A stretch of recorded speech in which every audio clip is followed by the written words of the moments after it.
talk about that later on. Oh. You've got a fan base here then. The hype train has left the station.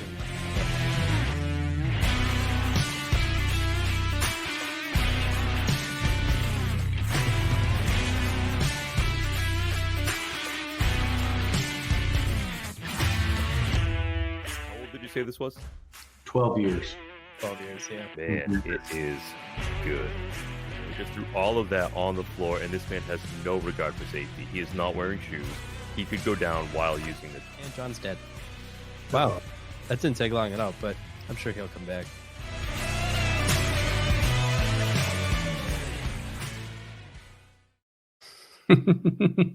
Man, I love that intro. Howdy, everybody. Welcome back. It is Tuesday, which means it's time for After Hours. You know the drill at this point, but we are excited to be back with you here. If you're drinking something especially cool, or if you're drinking anything at all, go ahead and let us know in the chat. It'll be kind of fun. We've recorded this ahead of time. John and I are both kind of rocking some vacation mode. We're up to some pretty crazy shit, but we didn't want to miss hanging out with you guys, so we recorded some content. We have some cool stuff coming tonight. John, how are you, my friend? I'm doing well. I want to backtrack real quick. I think you mentioned that this was an After Hours episode. We're going to actually release this one as weekly whiskey, but it's not a big deal. Everybody here is for a Happy Tuesday, so it'll all be good. I do this all the time. It comes out in the wash every time. I mean, you're the one who has to edit all this. So. Oh man, I hate it when people say let's fix it in post, but that's exactly what we're gonna do. But anyways, it's all the wash on weekly whiskey. That's killing me. But I like everything about it. I love it. It's the under After Hours for the regular weekly whiskey. But before we dive into our segment for tonight, we have some fun stuff coming up. Let's hit a couple points on the Our Bourbon program. If you are watching this now, I have wrapped up a trip in Kentucky, which was very fruitful. Lots of cool stuff there. Spent some time at Bullet, Heaven Hill, Wilderness Trail, along with the Wild Turkey, Elijah Craig Barrel Proof, and more other releases. Things are swimming along nicely. I'm loving seeing all the reviews come in for the Smooth Ambler bottles, the previous Elijah Craig, the Russells, and our Whistle Missile, and we do have more Wild Turkey on the way. So Wild Turkey, Whistle Pig, and a whole lot of Bullets. So it's going to be a real good time. And I think that everything about that is good, man. And some of it's old. I love it. It's going to be a good time. Mm-hmm. I think that wraps up the update. So what are we chatting about tonight, John? So just today, actually, we well, not today as this airs, but today as in our actual day that we're recording this, we grabbed the press release for the latest product rolling out from our friends over at Barrell Craft Spirits, and they are dropping a new line extension called Stellum. It is going to include a bourbon and a rye, and there will be a single barrel program associated with this as well. They've sent us the bourbon to check out, which I'm just about to start digging into here. I think you've got some of the specs on it there handy, haven't you? I could throw a quick bottle shot on the screen here while let's see that bottle. It's pretty different. Oh yeah, look at it. It comes in a wine bottle. If it looks like Old Rip, you guys would be totally right. Totally new branding. You don't see Barrel anywhere on there. This is going to be like a 5 to 6-ish year blend of Indiana bourbon and rye, and some Kentucky and Tennessee sourcing, but they are super focusing on that Indiana element. So very MGP heavy. The rye is 95.5, which we know, and that's going to be blended from 4 to 10 years old. So they're trying to keep things around that 5 to 6 year mark, but the bourbon's going to be 4 to 15, 16-ish years. So probably not a ton of diversity. They're going to try and keep these profiles extremely tight, but the price is honestly pretty shocking. I'm pretty SRP is I think $55, right? Yeah, 55. And same for the single barrels. Yeah, that's going to be great. I think that'll get a lot more people some exposure to, I mean, a good blend, but also to what barrel can do. Mm-hmm. And I think the crossover potential there is huge too. So then you might have some folks who didn't want to grab something crazy as hell, like maybe Armida. And so they held off. They don't want to spend $80 or $90 on something that they can't really get a good test run on. But I think 55 is totally reasonable for what this is. And as we start digging in and dissecting this a little bit, I'm thinking that we'll probably find it to be a pretty good value. Yeah, and I think it's pretty clear, like the $55 mark. Like I can't think of another segment except for maybe the $25 mark that is more congested. Like there's a lot to cut through. There's a lot of competition, and I think that they spent a lot of time putting away barrels to get ready for this. So I'll be really curious to see how it lines up and it competes with those specific products. Totally. So what do you say? Let's dig in. Yeah. So fresh crack. I've got the bourbon here, as do you, which I'm Correct. pumped to. It's really nice on the nose. It is. I mean, it's definitely the Indiana component there is standing out. Yeah, which I'm It's doing a into. lot of the work. Yeah, I'm totally fine with that. I would actually prefer it that way over their Tennessee. Sure. Yeah. I know that I'm kind of notorious for this, but like anything in their lineup from the Tennessee side of things is usually drinking a way that doesn't hit me quite as nice as the rest of their products. I mean, That's fair. their finished stuff I think is absolutely outstanding, but when we start looking at their blends that are Tennessee heavy, I usually shy away from those. Yeah, that's fair. And I think that this is very clearly heavy on the Indiana, at least from, the nose. And it's kind of nice to see those Kentucky and Tennessee elements kind of used as like a flavoring element. They're kind of, they're Right. bringing the profile, they're helping round it out. This is very clearly heavy on that Indiana. Yeah, the backbone is there, but some of the other components in it might be sorting it along, kind of helping it get a little bit filled out, and like you said, rounding out the profile some. So, I mean, on the nose of it, this is it's pretty sweet actually. Very mildly nutty in the background. Definitely.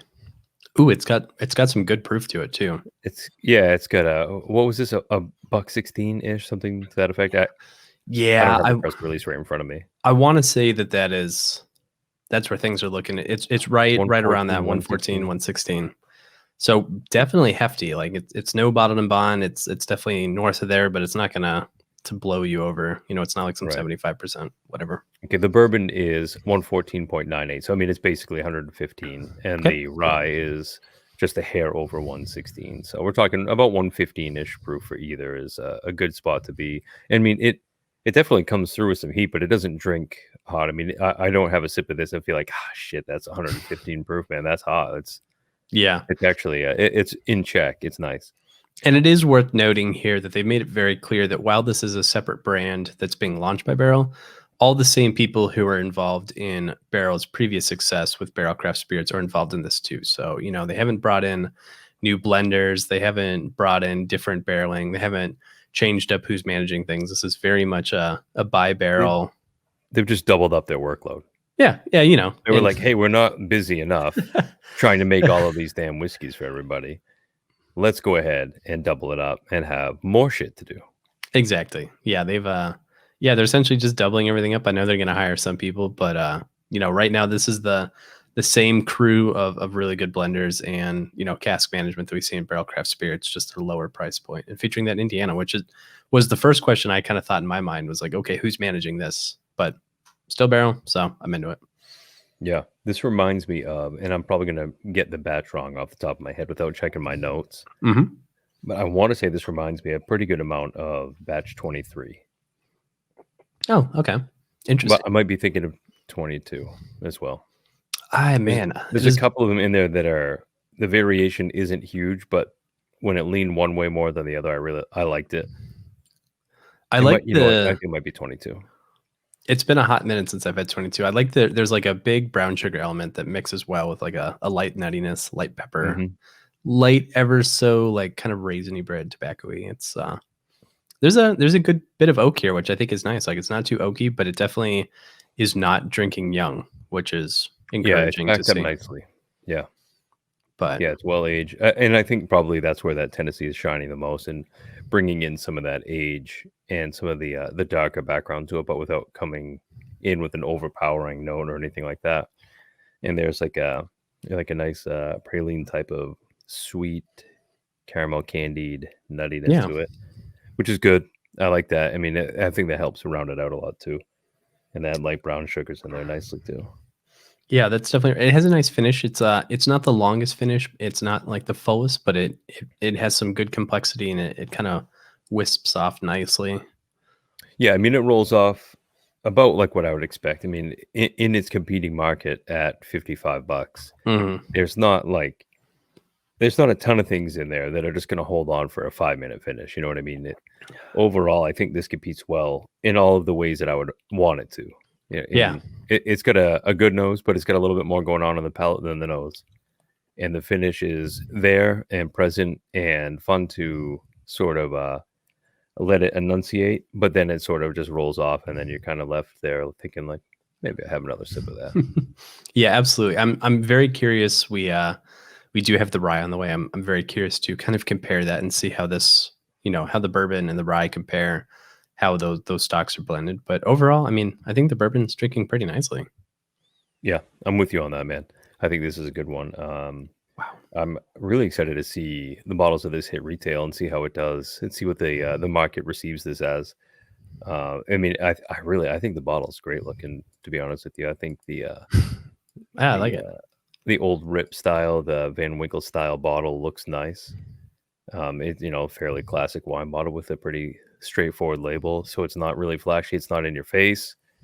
I think it'll be fun to see what this does when people start scooping it up. I'm really curious. So, like, clearly, you and I and anyone who's watching this will know that this is a Barrell Craft Spirits thing. But I wonder how many people who are maybe a little less fanatical is maybe a good word. People who don't follow the TTB, people who maybe aren't catching all the press releases. I'm very curious to see how the public receives this, and like if people pick up right away that like, oh, this is also a barrel thing, or if people just have no idea and pick it up because of the bottle shape or the label. But I'm super curious. Yeah, I think at 55, it still falls into that range where a more casual buyer is going to see this on the shelf and say, hey, you know what the hell? $55 isn't that bad. This thing looks cool. I've never had it before. I'll give it a whirl. Whereas if, you see something on there like Dovetail or these other products that Barrell does that are great that you and I both love, but the casual consumer is probably going to look at that and be like, that's pretty pricey for something that I've got no fucking clue what it is. Yeah, and that's tough too. Like Barrell's normal stuff, like you have to dig in and find out what the deal is usually, and they're priced double sometimes. At least $80, up to double. Yeah, I like it, man. And I'm curious. It's fun. They've announced that it's going to have a single barrel program too, which is kind of exciting as people who are working through some single barrels of our own. Yeah, I don't know how far down that rabbit hole we want to go, but I think that the enterprising weekly whiskey connoisseur might tie a couple of those things together and understand where that's going to go in the very near future. So I would probably stay tuned for upcoming episodes that feature Will Schragus from Barrell Craft Spirits on holidays as our holiday correspondent. I don't know if the date is a holiday to most or many, but I think that the holiday-ish, holiday enough. Yeah, I mean that way. Holiday enough for us. I'll need to get a special we drink for that one. Drink whiskey on Tuesdays. I love it. But yeah, overall, so my impressions, I'm hopeful. I'm curious to see how it's received. I think the bourbon's doing well. I think that this was a smart place in the market for them to launch it, both from the stock. They're not trying to release 2-year stuff at $55. This is well aged, well blended. It's proofed. It's a barrel proof blend, and at $55, like I'm excited to give it a go. Certainly, man. I'm very pumped about this one. And I also, just knowing how good they are with their blending and stuff, I think that we could see this brand also grow. And I don't know if they plan to do anything here with the finished products like they do on the barrel side or not, if this is always going to be a batch product. But I think that there's going to be room for this to grow because they're going to be in a really interesting price point.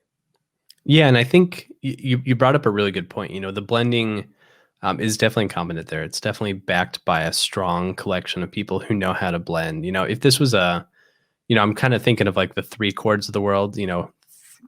They have a 10, 12-ish year barrel proof around $55, but we don't know anything about their track record. But understanding the barrel kind of timeline and how long these guys have been doing everything from the normal to just like the totally crazy, and usually pulling it off, like this is kind of exciting. Agreed. Well, cool, man. This has been an awesome time. Again, if you're joining us, we just covered Barrell Stellum, or I guess just Stellum Bourbon, made by Barrell Craft Spirits. We thought it was pretty good for $55. A nice range of ages. If you're looking for more info from John, we have some great stuff coming up soon. You can find him at the Bourbon Finder. Whether you're at his website, you're at his Instagram, I know he'll have a write-up of this speedy quick. And always, I'm Jay from Whiskey Raiders. So if you're looking for information, ratings, reviews, a comparison of what the experts are thinking about Stellum Bourbon, go ahead and check us out at whiskyraiders.com. And until next time, guys, cheers. Thanks for joining us. Cheers, guys.